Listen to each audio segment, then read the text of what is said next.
Ji, welcome to Professor Rashid Mirani Academy. And today we are going to introduce outlines of English literature and outlines or syllabus for the English linguistics. जो कि हमारी ये outlines आपको दी जा रही हैं वो बहुत केयरफुली डिजाइन की गई हैं। ठीक है, आपके साथ हम आज जो है इसको आउटलाइंस कह लें या सिलेबस कह लें। सबसे पहले हम आपके साथ इंग्लिश लिटरेचर का जो है शेयर करेंगे।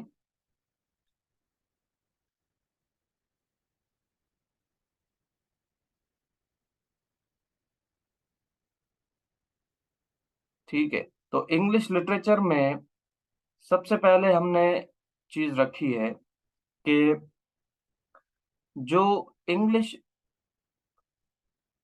लिटरेचर में मोस्ट फेमस एजेस हैं और उनमें जो एक कॉन्सेप्ट्स हैं एजेस के कि किस एज को किस एज से जाना जाता है। फॉर एग्जांपल जैसा कि रेनेसां एज है। अब इस रेनेसां एज को किस नाम से जाना जाता है? The age of enlightenment.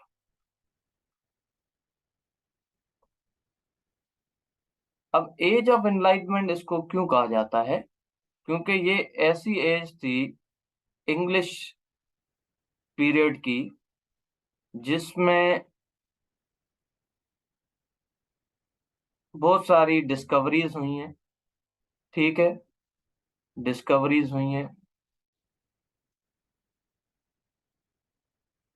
ठीक है, मैन फाउंड हिमसेल्फ।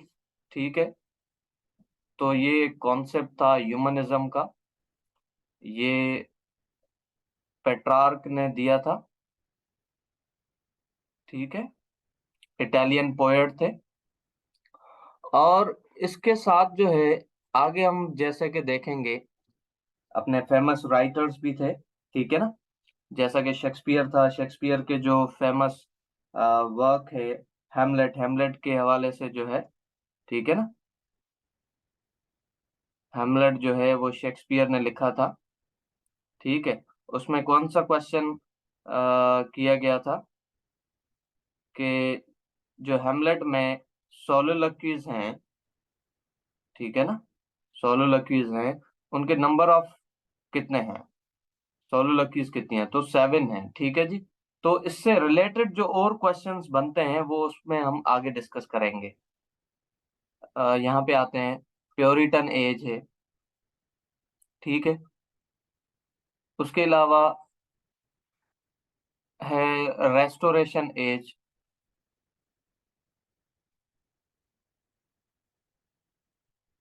उसके अलावा आते हैं जी द 18th सेंचुरी।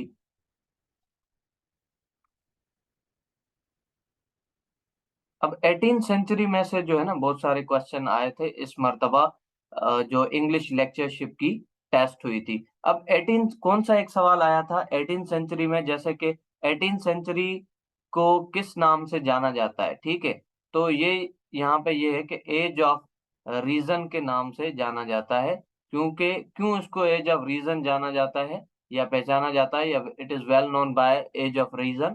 क्योंकि जो राइटर्स थे, पोएट्स थे और एसेइस्ट थे, उन्होंने क्लासिकल वर्क्स को इमिटेट किया था इस एज में, क्लासिकल वर्क्स को। तो इसलिए 18th सेंचुरी को एज ऑफ रीजन भी कहा जाता है। और 18th सेंचुरी में एक और भी मूवमेंट आती है जिसको हम कहते हैं द रोमांटिक मूवमेंट। अब रोमांटिक मूवमेंट में भी एक सवाल आया था, बल्कि दो सवाल आए थे। ठीक है, आगे देखते हैं कि कौन से वो सवालात आए थे। एक था अपना जॉन कीट्स।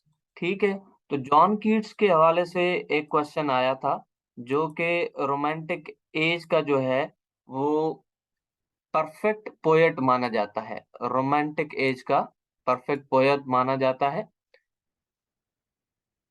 अब जॉन कीट्स के हवाले से जो क्वेश्चन आया था इस मर्तबा, वो ये था कि ये किस तरह का पोएट है।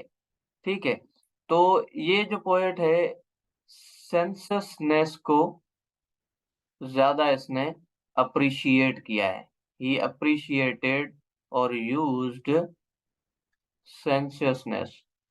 ठीक है, तो सेंसस के थ्रू जो है ह्यूमंस जो है एस्थेटिक प्लेजर जो अचीव करते हैं उसको हम कहते हैं।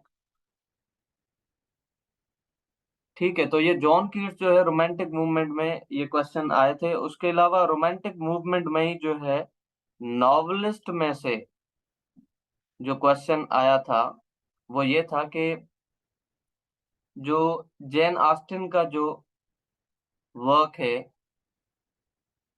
प्राइड एंड प्रेजुडिस,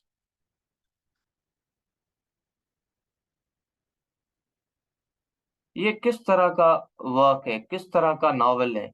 तो ये जी उसमें था कि ये हिस्टोरिकल नॉवेल है और सोशल नॉवेल है, पॉलिटिकल है या फिर और कोई चीज है। ठीक है, तो ये हमने वहां में देखा।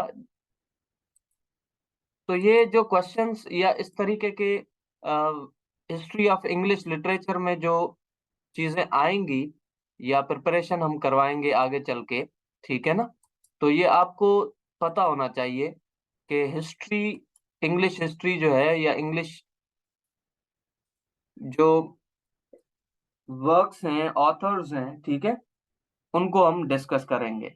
जो रिनाउंड ऑथर्स हैं, दूसरी जो आउटलाइन है, जो रिनाउंड ऑथर्स हैं हमारे इंग्लिश लिटरेचर में, खास करके जो ड्रामाटिस्ट हैं उनको हम डिस्कस करेंगे। उसके अलावा जो पोएट्स हैं, पोएट्स जो एलिजाबेथन के हैं, क्लासिकल पोएट्स हैं, रोमांटिक पोएट्स हैं, उसको हम डिस्कस करेंगे।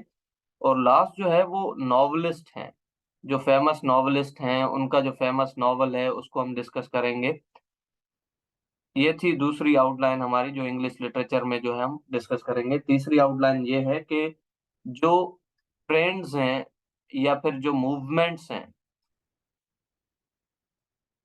जो इंग्लिश लिटरेचर में मूवमेंट्स आई हैं, जैसे कि रोमांटिसिज्म मूवमेंट है, क्लासिसिज्म मूवमेंट है, उसको हम डिस्कस करेंगे। उसके अलावा जो ड्रामाज में एग्जिस्टेंशियलिज्म है, हेनरिक गिब्सन का जो है एब्सर्ड स्कूल ऑफ थॉट है, ठीक है ना, उसको हम डिस्कस करेंगे। एब्सर्ड स्कूल ऑफ थॉट क्या है और एग्जिस्टेंशियलिज्म क्या है, किस राइटर ने इस थियरी को, फिलोसॉफी को फॉलो किया है।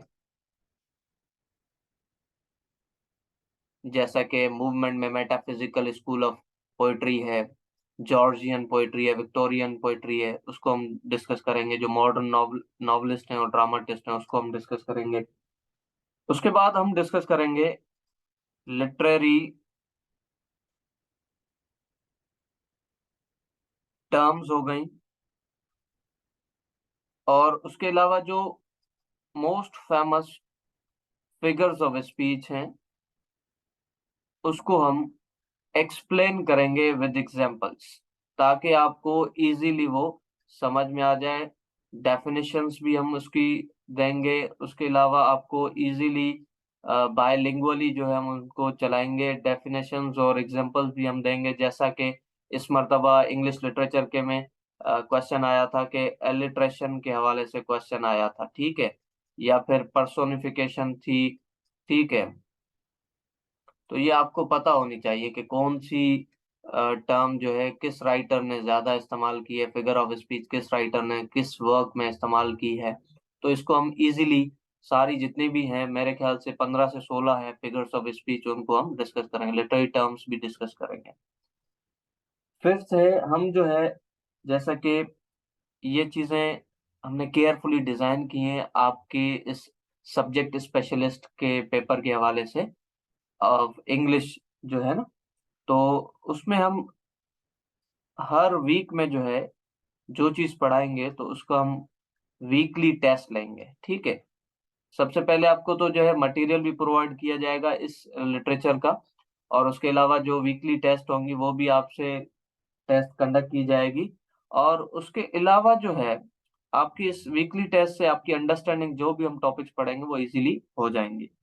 नंबर 6 जो लास्ट है, हम एनालिसिस करेंगे पेपर्स की, एनालिसिस ऑफ पास पेपर्स, कि किस तरह के क्वेश्चंस आए हैं। 10 साल के हम क्वेश्चंस पेपर्स जो है हमारे पास अवेलेबल हैं, 10 years के जो है पास पेपर्स अवेलेबल हैं हमारे पास, वो भी हम आपके साथ शेयर करेंगे। तो आपको एक आइडिया आ जाएगा कि किस तरह से हम इस प्रिपरेशन को लेके चलें, और आपको भी एक अंडरस्टैंडिंग आ जाएगी। ठीक है, तो ये चीज होगी हमारी एक इंग्लिश लिटरेचर में। तो मजीद जो है आपको और जो चीजें हैं क्लैरिटी आ जाएगी। जब आप क्लासेस लेंगे तो आपको बड़ा मजा आएगा, और आप इजीली अपनी जो है एक जॉब जो है एक्वायर कर सकते हैं इजीली।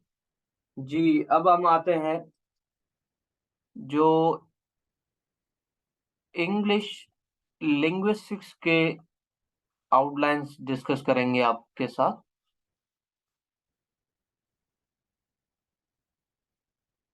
अब इसमें भी जो सिलेबस है, जो इंग्लिश लेक्चरशिप के लिए डिजाइन किया था हमने, पहले भी हमने प्रिपरेशन करवाई थी 2021 की, जो इंग्लिश लेक्चरशिप की टेस्ट हुई थी।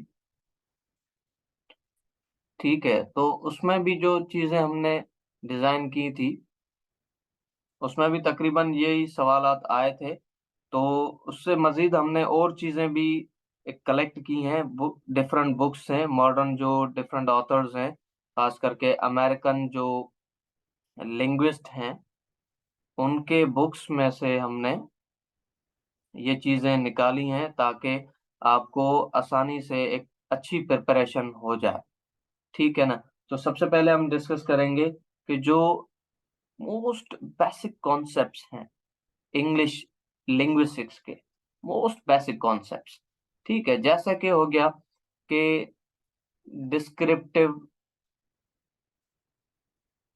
ग्रामर क्या होती है, डिस्क्रिप्टिव ग्रामर क्या होती है, और प्रिस्क्रिप्टिव ग्रामर क्या होती है। ठीक है, तो हम इसको डिस्कस करेंगे। उसके अलावा और मजीद बेसिक कॉन्सेप्ट्स हैं जितने भी हैं, उनको हम इजीली आपके साथ शेयर करेंगे, इसके नोट्स भी शेयर करेंगे, क्विज भी शेयर करेंगे, ताकि आपको मजीद जो है आसानी लगे लिंग्विस्टिक्स में, और आप अच्छा एक्सपीरियंस हासिल कर सकें। उसके अलावा जो लेवल्स हैं, लेवल्स ऑफ लिंग्विस्टिक्स। ठीक है, तो लेवल्स कह लें या आप ब्रांचेस कह लें, ब्रांचेस ऑफ लिंग्विस्टिक्स, ये चीजें आपको मैं क्लियर करता चलूंगा आगे। आपके जो नेक्स्ट क्लासेस होंगी उसमें मैं बताऊंगा आपको कि ये ब्रांचेस क्या होती हैं और लेवल्स क्या होती हैं। ठीक है, ताकि आपको पता चले जब एमसीक्यूज आए तो लेवल क्या होती है, और उसे कैसे जाने कि ये लेवल है या फिर ब्रांच है। उसके अलावा जो बेसिक, एक क्या कहते हैं, जैसे कि सवाल आया था इस मर्तबा इंग्लिश लेक्चरशिप में 2021 में, लेवल्स ऑफ लिंग्विस्टिक्स। ठीक है ना। तो लेवल्स क्या होती हैं, लिंग्विस्टिक्स बेसिकली जो है ना वो तीन चीजों में डिवाइडेड है। एक है साउंड्स में, दूसरी है वर्ड्स में, यानी कि उसको आप स्ट्रक्चर भी कह सकते हैं। तीसरा है उसको हम मीनिंग को स्टडी करते हैं। ठीक है ना। अब मीनिंग को हम, मीनिंग जो है स्टडी करते हैं तो उसको हम क्या कहते हैं, सिमेंटिक्स कहते हैं इजीली। जो वर्ड्स के स्ट्रक्चर को हम स्टडी करते हैं तो हम उसको मॉर्फोलॉजी कहते हैं। अब इसको मजीद हम आगे पढ़ेंगे। ठीक है ना। साउंड्स की स्टडी हम जब करते हैं तो इनको हम फोनेटिक्स कहते हैं। ठीक है, ह्यूमन स्पीच साउंड्स। या फिर आपको आगे चल के हम बताएंगे इन दोनों में डिफरेंस क्या है, फोनेटिक्स और फोनोलॉजी में। तो ये फोनेटिक्स और फोनोलॉजी साउंड्स की स्टडी को कहते हैं। वर्ड्स, और जैसा कि आपने देखा कि यहाँ पे स्ट्रक्चर लिखा हुआ है, तो स्ट्रक्चर सेंटेंस का भी हो सकता है, ठीक है ना। तो सेंटेंस की स्ट्रक्चर को हम कहते हैं सिंटेक्स। कैसा स्ट्रक्चर बनता है, उसमें कौन से एलिमेंट्स होते हैं, मॉर्फोलॉजी में जैसे कि कौन से वर्ड्स कैसे बनते हैं, प्रोसेस क्या है उनका। तो ये इन चीजों को हम जब स्टडी करते हैं, ये लिंग्विस्टिक्स है। अब लिंग्विस्टिक्स में कौन सी लेवल्स हैं, ठीक है ना, तो लेवल्स हम कैसे कहते हैं, जैसे कि ये साउंड हो गया, वर्ड्स हो गए, और मीनिंग को हम स्टडी करते हैं, तो इनको लेवल्स कहा जाता है। ठीक है, तो ये जब हम एनालाइज करते हैं ना, तो ये लेवल्स में एनालाइज करते हैं। पहले हम साउंड से स्टार्ट करते हैं, वर्ड से, फिर मीनिंग में जाते हैं। तो ये एमसीक्यूज भी आया था कि इनको क्या कहा जाता है, साउंड्स और वर्ड्स या स्ट्रक्चर और मीनिंग को हम क्या कहते हैं, लेवल्स कहते हैं, ब्रांचेस कहते हैं, या फिर और भी इनके लिए वर्ड्स जो है यूज किए गए थे। तो ये लेवल्स ऑफ लिंग्विस्टिक्स एनालिसिस है, ठीक है ना। उससे आगे हम पढ़ेंगे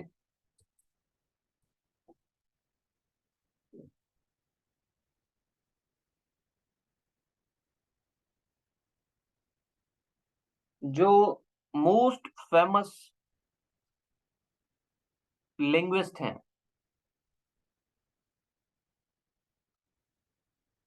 आजकल के, जो 21st सेंचुरी में और 20th सेंचुरी के जितने भी हैं, और इतने ज्यादा नहीं है। 20th और 21st सेंचुरी के ज्यादा नहीं है। 8 से 10 जो है वो अपने लिंग्विस्ट हैं, मॉडर्न लिंग्विस्ट है। उनको हम डिस्कस करेंगे। जैसे इस मर्तबा आया था, क्वेश्चन आया था कि कौन सा ये जो राइटर है या लिंग्विस्ट है, वो उसकी किस फील्ड में स्टडी है, एंथ्रोपोलॉजिस्ट है या फिर लिंग्विस्ट है, ठीक है ना। एंथ्रोपोलॉजिस्ट है, लिंग्विस्ट है, फोनेटिशियन है। तो ये आपको इजीली पता पड़ जाएगा जब आप ये 8 से 10 जो हम लिंग्विस्ट जो है ना, उनकी फेमस जो वर्क्स हैं उनको हम डिस्कस करेंगे, ठीक है। और उसके अलावा जो उनकी बायोग्राफिकल स्केच होगा उसको हम डिस्कस करेंगे, ताकि आपको आसानी से हर किस्म का जो सवाल आता है पेपर में, वो आसानी से आप हल कर सकें।